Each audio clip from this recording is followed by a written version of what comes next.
Today, we discuss combine winners and losers, what this means for our fantasy draft, and a little bit of projection for some conversations about NFL and fantasy draft capital for some of these studs. Stick around for all that and more.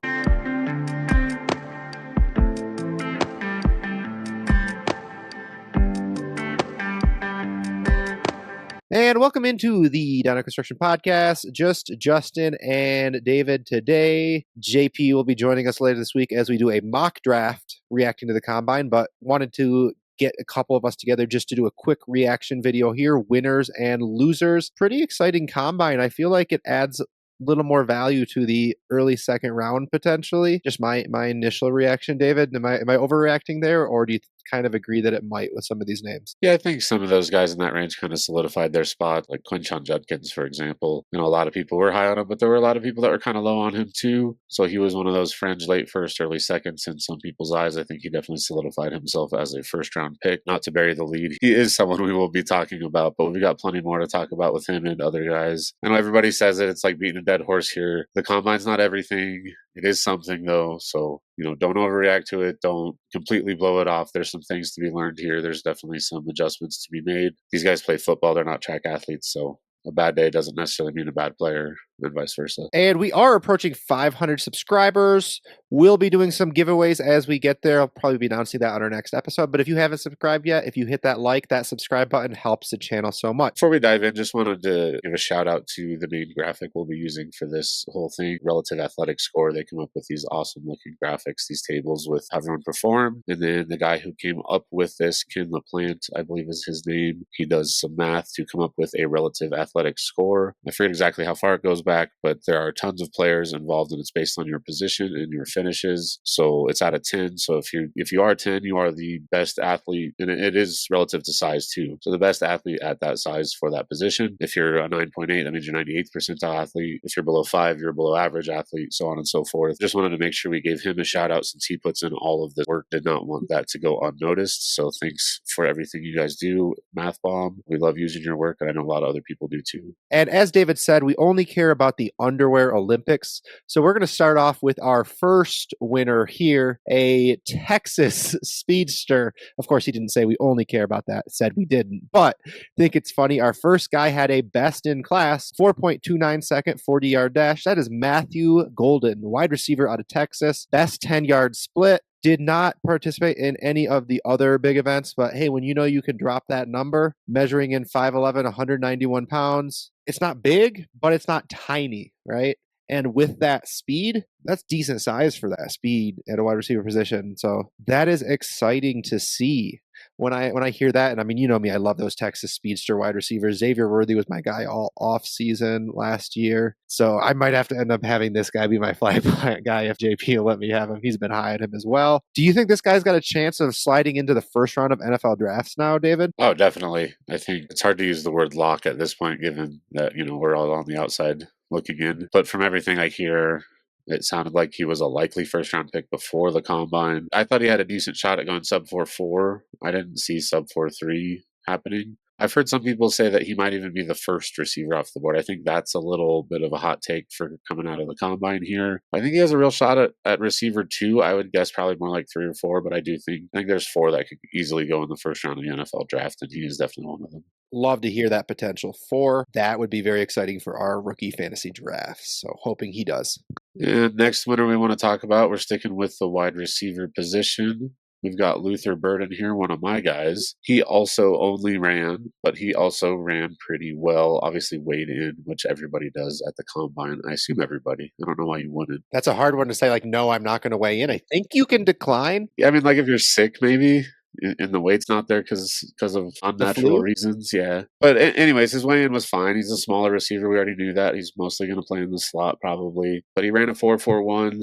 He looked good, solidified himself in that first round. I was hearing some talk that he might fall to the second. Obviously, anything's possible, but I would be surprised if he makes it out of the first. I think he'll still be a top 20 pick personally. Yeah, I think I would also predict this guy to be a first rounder. That was my immediate reaction in our group chat was like, we've been hearing talk about this guy in the second round for a while. I know there's a lot of guys in the fantasy space, especially who have him still potentially as the wide receiver one. I've heard because people think as a slot wide receiver, he might be more NFL ready, a more NFL ready game transition than a boundary wide receiver like a Tet. So if he gets that first round draft capital, I think he's probably going to be a guy we're excited to be drafting somewhere in the 105 to 109, 10, 11 tier, whatever, however big that tier ends up being. Somewhere slotting in there, just depending on philosophy, team need. Are you still saying screw them RBs in a draft class this good, etc.? So I love to see that because I have a lot of 106s, 107s, 108s, and I think that's the range I'm starting to really considering him. Jaden Higgins, huge combine winner. You know this RAS we have on the screen, relative athletic score, 9.87. RAS score means he's in the 98.7th percentile. So in the top 1.4% of wide receivers that have been to the combine. 6'4", 96th percentile arm length, 94th percentile speed score. So that's how fast you are for how big you are.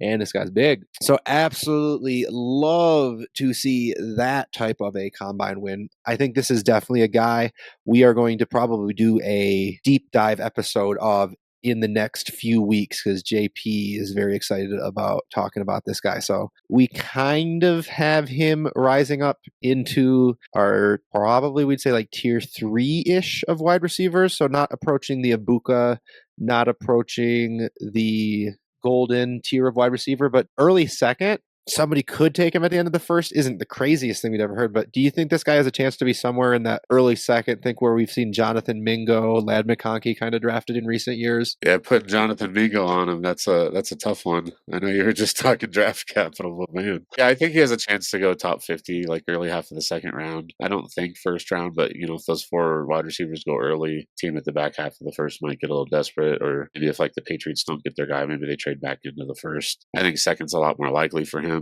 Man, you talk about guys that showed up and helped their draft status, though. I don't know if anyone helped themselves more than Jaden Higgins. A big part of him helping himself was just being a big man, like that size. His 40-yard dash of 4.47, that's not amazing. But when you say 6'4", 214 pounds, that's amazing, right? Like Luther Burden, faster. Golden, faster. But this guy has a phenomenal speed score because being able to run that fast at that size is incredible. It's not like it's Kelvin Johnson speed at that size, but it's Kelvin Johnson's size-ish minus the weight. 6'4" though, right? Like just exciting to see. So this is a guy that I think kind of, when I was talking about like cementing in that early round two value increasing a little bit, like this is a guy that I'm excited. Teams I have the 201, 202, because either I'm getting Higgins potentially there if I like his draft or landing spot, or he's pushing down a player that I thought I was getting at the 112.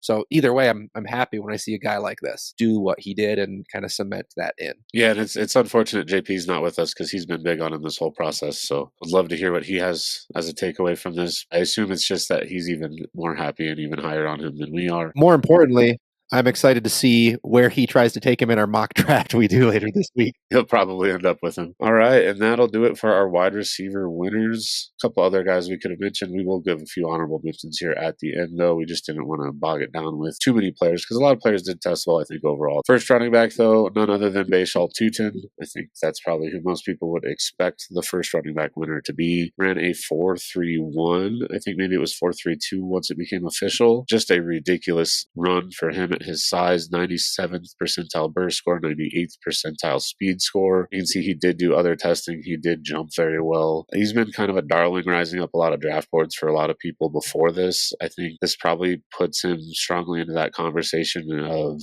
the tier with, Cam Scattaboo, RJ Harvey, Bayshal Tutin now, DJ Giddens, maybe Ollie Gordon, several other players in there. Just kind of sorts out based on what you think and quite honestly based on what the NFL thinks, which we won't know for a little while now. But yeah, Tutin could be as high as like RB6 now.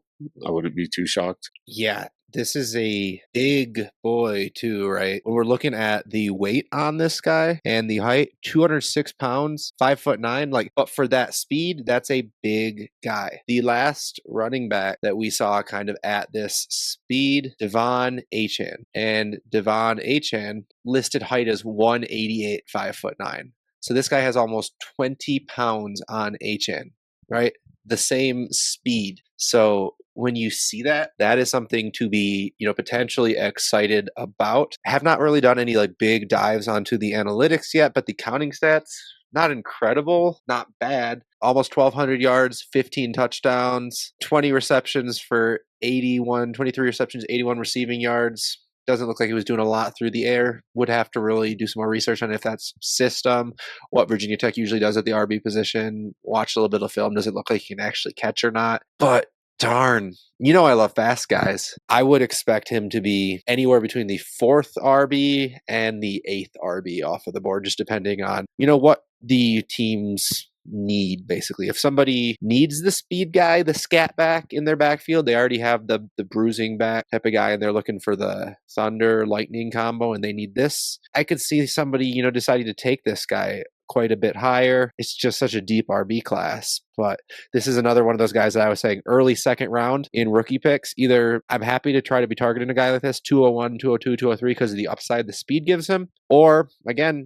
he just pushed somebody else that I thought I'd be getting, I wouldn't have a chance at down to me. So love to see it. Moving on to the next guy, we've got Omarion Hampton, running back.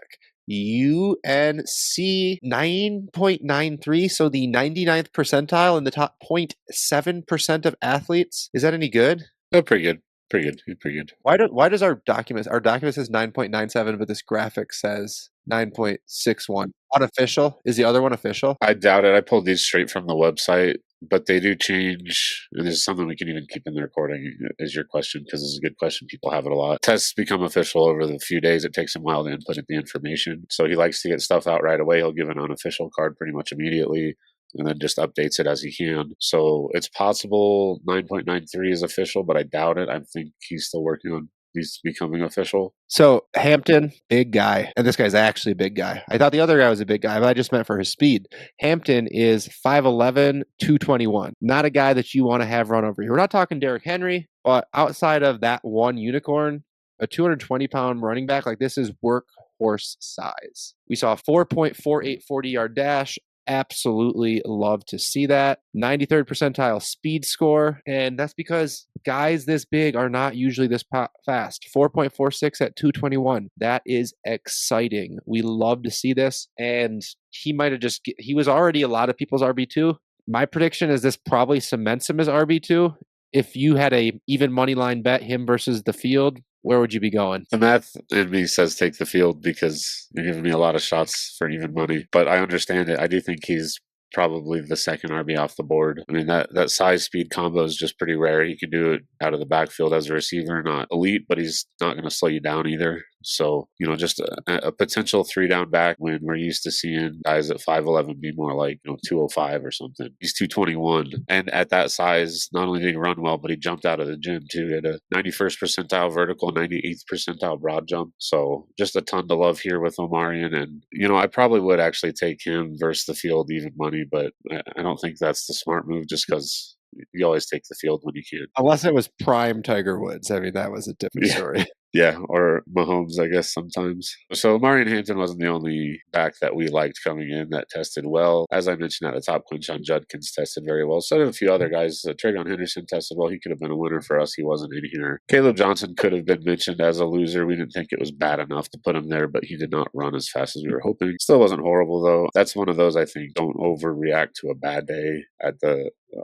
underwear Olympics. Anyways, Quinshon Judkins, like I said, some people had him as a fringe tier 2 running back there after JT. Some people didn't have him in that tier. In our latest video, we didn't have him in that tier. That's something JP and I have debated on all offseason, and he won the last round of debate. I do think going forward, though, I'll be able to get him into that second tier. A 98th percentile athlete. He was also 5'11", 220. He also had excellent jumping numbers, excellent running numbers. Actually very comparable to Omarion Hampton in a lot of ways. The knock on him is the efficiency numbers were never really there. He did have the production, though. 3 years, 2 in the SEC, 1 in the Big Ten. I think this testing gave him a shot at RB2, but definitely puts him in that RB2 to RB5 range. Yeah, he has definitely cemented himself as a round one Dynasty fantasy football pick, even in Superflex, in my opinion, based on the number of quarterbacks, running backs, wide receivers, tight ends we have. 2 quarterbacks, 1 tight end, 4 wide receivers. That's 7 players, 5 running backs. That's 12. I still think he's probably likely to slide in at the background of rookie picks, just depending on landing slot. If he gets the crazy landing spot, right? Chargers, Cowboys, yada, yada. You know it. Sky's the limit as far as RB2 in the class. If he gets that landing spot with this testing, with the draft capital, plus like an early breakout age in the SEC, people will love this guy. So anywhere from 3rd or 4th pick in your rookie draft to the 12th, but I do think he's a first rounder at this point, kind of locked in. You agree with that there? Yeah, I do think so. If the quarterbacks go high enough, maybe we see him at 201, because I do think there's 13 players that if Jackson Dart ends up being a late first, early second, then someone's going to slip to that 201. I imagine in some cases it'll be Judkins. I'm happy for him where I have 201s then. And moving on to the last position we want to talk about for winners, tight ends. So the majority of Dynasty tight ends that finish in the top 12 come in between 240 and 250 pounds. So we have one guy right here, Terrence, not Turd, Ferguson from Oregon, 9.81 relative athletic score, measured in at 6'5", 247, so the exact body type you want. Had the best 40 time at tight end, running 4.63, which at tight end is great. Best vertical in the class, 94th percentile burst score, so just an athletic guy. Love seeing that athletic tight end. He's a guy we covered in our tight end tiers, and he's definitely a guy that, when we were doing those tight end tiers, we basically said, we're pretty sure these first 2 guys, when we were talking Loveland and we were talking Warren, we're pretty sure they're tier 1.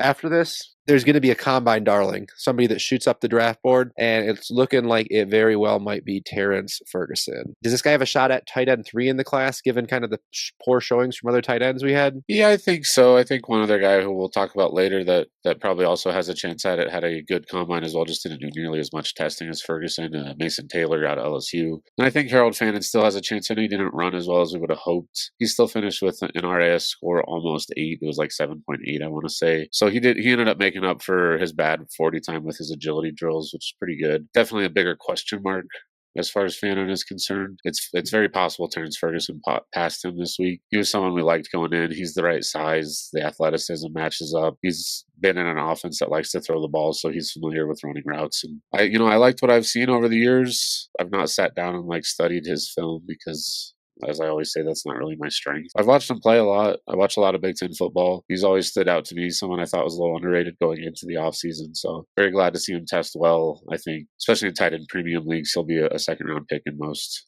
of our rookie drafts. This last guy here we want to talk about for a tight end winner was not someone we talked about, not even someone that was really on my radar, to be honest with you. Joshua Simon tested very well, as you can see here, just under that 240, weighing in at 239. That's fine. That counts as 240 to me for what, 240 to 250 range, whatever. Second best broad jump, second best vertical, 93rd percentile burst score, 83rd percentile arm length, 70th percentile speed score. Looked very smooth in the on-field drills. I'm not going to lie and tell you that I know a ton about him. He wasn't really on my radar before this. Kind of why I count him as a winner, though. He is now, and I'm very curious to go back and look and see how he plays, kind of dig into his profile a little bit more. Yeah, especially in our tight end premium leagues. Guy I'm looking at right now, I'm thinking as a 3rd round target, but who knows? Gets drafted high enough, could crawl up into the 2nd round in tight end premium leagues. But to me, it's that 3rd round flyer on tight ends I love to take in tight end premium leagues. It's got me excited about Joshua Simon here.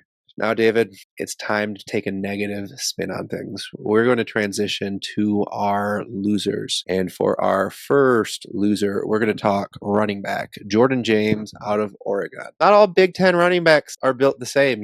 There's those Ohio State guys, and then there's the rest of them. So Jordan James, relative athletic score 6.04, 5'9", 205 pounds. Not big enough to be a speed guy. Oh, wait, but he ran a 4.55, so just disappointing, right? So this is approximately the same exact size that we're talking about that we saw previously in Speedster Bayshall Tootin out of Virginia Tech, but 0.3 seconds slower, basically, right? It's just kind of disappointing for a guy that people were somewhat excited about. Worst broad jump of running backs as well. Worst 10-yard split. So not even just not missing the long jump, doesn't have to seem to have the short distance speed either. So small, not that fast. That seems to be an Oregon theme from another guy we're going to be seeing in a second too.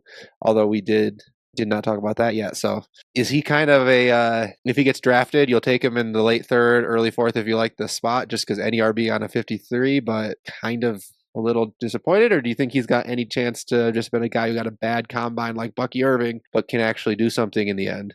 Is this Bucky Irving, David? Well, when you were talking about another slow Oregon player, I thought that's who you were alluding to, because Bucky was slower and smaller than Jordan James. I wouldn't write him off.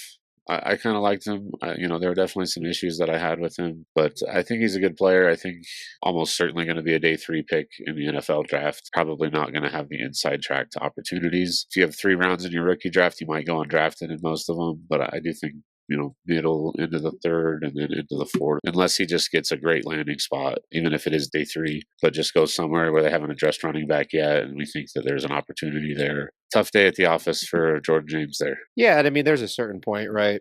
Every year it's different. Somewhere between the 302 and the 309 in every year since I've been playing fantasy football, where probably the best choice is to take a running back or a quarterback, if the quarterback is going to be a backup and has a chance to also. The guys, running backs, quarterbacks, we know if they get the chance to start, they're going to produce some kind of numbers that are going to be good enough to be worth something. So yeah, I think he's a guy that we're still going to keep an eye on as long as he's drafted, but this probably pigeonholes him into best case scenario being a mid-third round pick if we like the landing spot. So disappointing to see. I agree. And the next loser we're going to talk about, I do want to qualify this. We're talking about Gunnar Helm from Texas. There are reports that he twisted his ankle on his first 40 attempt. I don't know how accurate this is, how bad the twist was if it did happen. I've heard it as well, but if I'm just thinking out loud here, if I'm Gunnar Helm or Gunnar Helm's agent and I injure myself in a way that's going to give me really bad testing numbers, I'm just going to wait for my pro day. So maybe he just felt pressured to participate because he felt like he had to. That definitely is possible. The hope is that at his pro day, he's going to pick up on these numbers and kind of correct this and prove that this was a fluke based on his injury. But yeah, it was not very good. It was a 4.84 40, had the worst vertical in the class, the worst 10-yard split in the class. He's a little on the smaller side. We were talking about that 240 to 250 range. He's 241. So,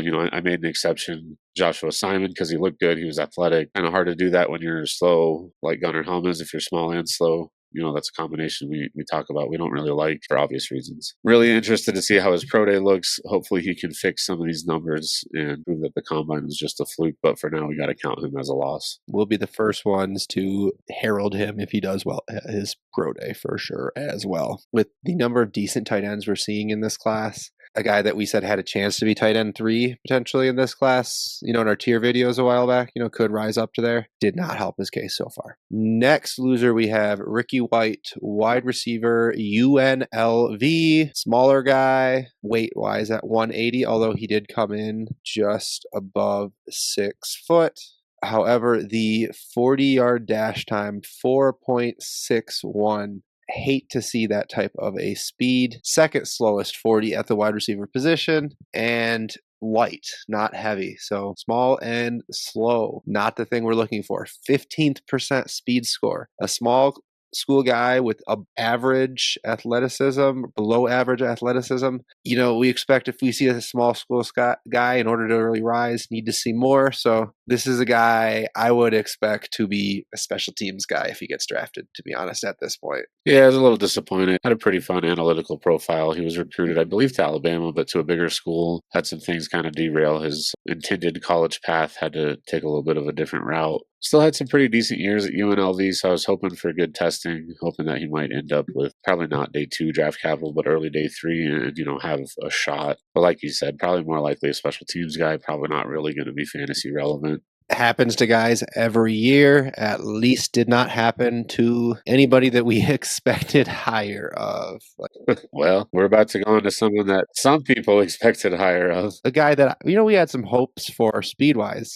Guy David's talking about here, Isaiah Bond, Texas. Not a guy we ever really expected to be a first-round draft pick like Worthy, unless he did what Worthy did, which he said he was going to do. He did not. He claimed he was going to beat Worthy's speed record, or at least threaten it. He had a lot of hype about his speed, was not not the fastest Texas wide receiver. Ran a 4.39, which is good, but just kind of disappointing considering the hype that we had. The fact that he does not have the analytical profile. Like we thought it was going to be like, hey, the analytical profile is better for Golden. Bond had the better athletic testing. Golden had, at 5'10", 180. He's a speedster. Somebody's going to take him in the second, third round at the latest of the NFL draft with the speed that he has at the position he plays.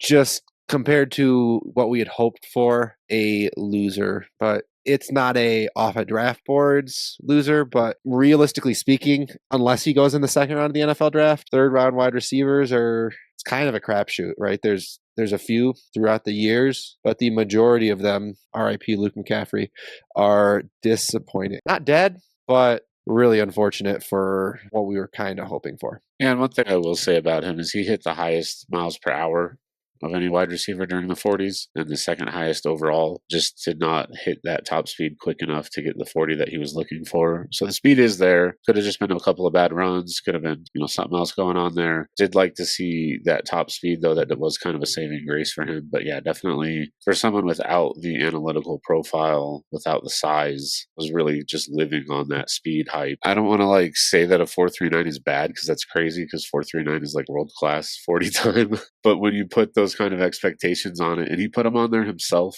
it's not like we put these expectations on him, even though we had these expectations, but he confirmed them for us. So it's just a little disappointing. Definitely, if nothing else, take some hits on the vibe check there. And the last guy I want to talk about here in our losers section, very similar story, also small wide receiver that we expected to run better, Tez Johnson out of Oregon. His saving grace is he actually has a good analytical profile. He actually does look pretty good on the college field, has put up some numbers, but he is also really small, 5'9", almost 5'10", 154 pounds. Actually weighted less than he weighed at the Senior Bowl, which is not good. Ran a 4.51 at that weight. That's just too small and too slow for me. He had great jumping numbers, great agility score. Like I said, he does look good when he plays football, and that's what we care about. But taking that jump from college to the NFL, being that small and running at that size, it's going to be a real tough battle for Tez Johnson to become fantasy relevant. I'm rooting for him. He's a lot of fun. I hope he gets an opportunity. I'm just not sure I'm going to have any exposure. I mean, Tank Dell weighs, 165? Yeah, something like that. Worried about his size, right? And we've seen he has not so far been able to hold up to an NFL schedule. So 154, I mean, goodness gracious. Like, when I got 30 pounds on a guy that's playing in the NFL, it's like, that's not really an NFL body there. So just definite concerns. To me, he's probably a guy that's going to be off of my draft board, unless somehow he gets third round draft capital in a situation we like. Otherwise, he just fits the profile of a wide receiver that there's almost no situation where I wouldn't rather take a running back. Probably a guy that I am tentatively saying off my draft board. Yeah, it's hard to disagree with you there. And I don't have his RAS card pulled up. I'm not even sure if he tested, but there's one more guy I want to mention as kind of a loser from everything I've been hearing. Really cuts me deep too. My boy Will Howard out of Ohio State, quarterback. Love to see it. I think he jumped, and he jumped really poorly. And every throw that I've seen from the on-field drills was inaccurate. And I know that there were some accurate ones. They're just not the ones getting publicity right now. But it was not a good showing for him. Hoping he can clean that up at the pro day. We've seen some bad performances at combines, at pro days. It's not everything for a quarterback. But definitely didn't want my homerism to leak through here and not mention that Will Howard did not have a great showing. I don't think it's really homerism, though. I just think it's, what did we really expect from him anyways, He was getting some hype, man. Maybe a third round flyer, day 2 flyer, but I don't think, he's not a guy that we had a lot of fantasy appeal for, although he's been in some NFL, because, he was just at best going to be a pocket passer more so in the NFL, right? Well, he's got some athleticism. He's not like a Lamar. Can't jump. Can't jump, apparently. You know what? He's a good leader, though, and I think he's better than his performance. So I would love for him to get an opportunity to start somewhere. I don't know how much the combine actually hurt him. It just was not a good performance. So do want to touch on a few more honorable mentions. That was kind of a loser as an honorable mention, but these guys are all going to be winners. We want to end on a good note. We just talked through some guys who were disappointing. Want to just quickly mention a few more. So we'll go one at each position. We'll start with a wide receiver who gets an honorable mention. That is Alec Ayomanor, wide receiver out of Stanford. I think the most exciting part for this for Justin was that we finally got an actual birthday. We got a birthday, guys. He's 21. We can confirm he's real. We were one of the earlier podcasts to actually catch that. I saw other people tweeting that later on. Yeah, me too. Yeah, this guy for a while, it was circa 20 22 years old was what the internet said. When you Googled this guy, they did not have an age. It was like around 22 years old. But we do. He's 21 and a half years old. So pretty exciting to know how old the guy is. So he is a human. Yeah, not only that, but he runs fast for his size. He's almost 6'2", 206, 4'4", 440, jumped really well. He's an early declare. Like, a lot to like about this guy. I think he's going to go round 2 in the NFL draft. So I don't know, anything you want to add quickly? You want to jump to the next one? No, interesting guy. Somebody who's on my draft boards at this point, which usually there's not a lot of wide receivers on my draft board. If they're not round 1 or early round 2, guys a lot of time get taken off of my draft board, but the athleticism, the size, everything. If you're still on my draft board after the combine as a wide receiver, good news for you. Yeah, I agree with you there. I think our process typically lines up. We'd rather take shots on other backups that have a chance at a spike week. Sometimes it causes some big misses, but overall, I think the process works out. So as you were saying, for a wide receiver to still be on our draft board means he's probably got a decent shot at least second round capital. Next day, we're talking about a running back here. There were a couple of guys we could have picked. I think DJ Giddens probably would have been the obvious choice. I went with Harvey. He's someone that I've been pretty high on throughout this process, so maybe there's a little bias in there, I guess. I kind of thought he was going to run a slower 40. 4.4 flat is really good. I thought it was going to be closer to 4.5. I thought he was going to do fairly well in the explosive drills, the agility drills, that kind of thing. So love seeing that 4.4 speed. I know he was smaller, but he's explosive on tape. I really like his patience, his vision. So I was really thrilled to see with his performance. Yeah, a guy like this, when we're looking at decent speed, we're looking at good size for a speed back, right? We want our speed backs to be over 200 pounds. I know there's that big deal with Gibbs at 199, right? But we want our speed backs to be over 200 pounds. Checks that box. 4.4 speed. That's solid. Obviously, we're going to do some diving into what his profile was, production profile. Right now, we're reacting just to combine numbers, but love to see that guy who fits the body type to be a productive NFL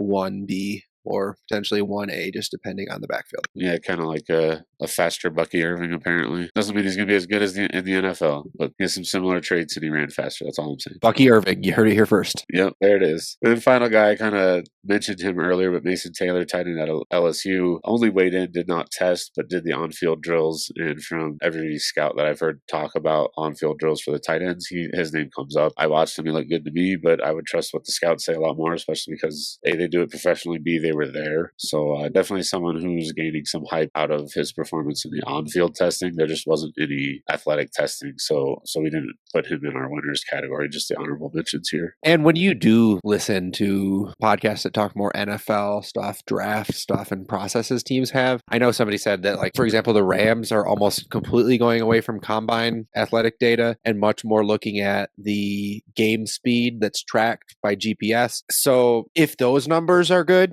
across his college profile, if they're good enough, if he shows I play fast, I play smart, I can play the tight end position, I can catch, I have hands, which it sounds like he's doing, and if his tape says the same thing, honestly, don't run if you know it's not going to help your case and the other things will.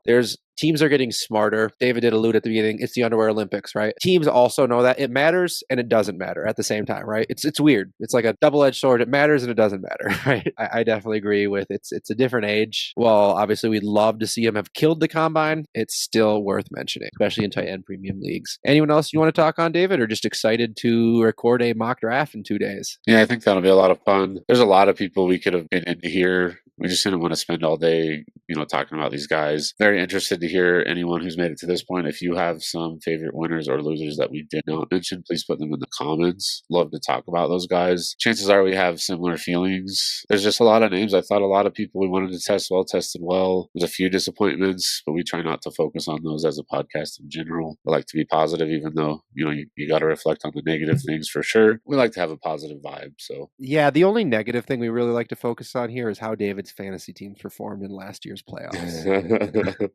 And thank you for joining us for another episode of the Dino Construction Podcast. We hope you found this as helpful for you as it was for us. Please remember to like and subscribe wherever you listen or view. And from all of us here at the Dino Construction Podcast, until next time.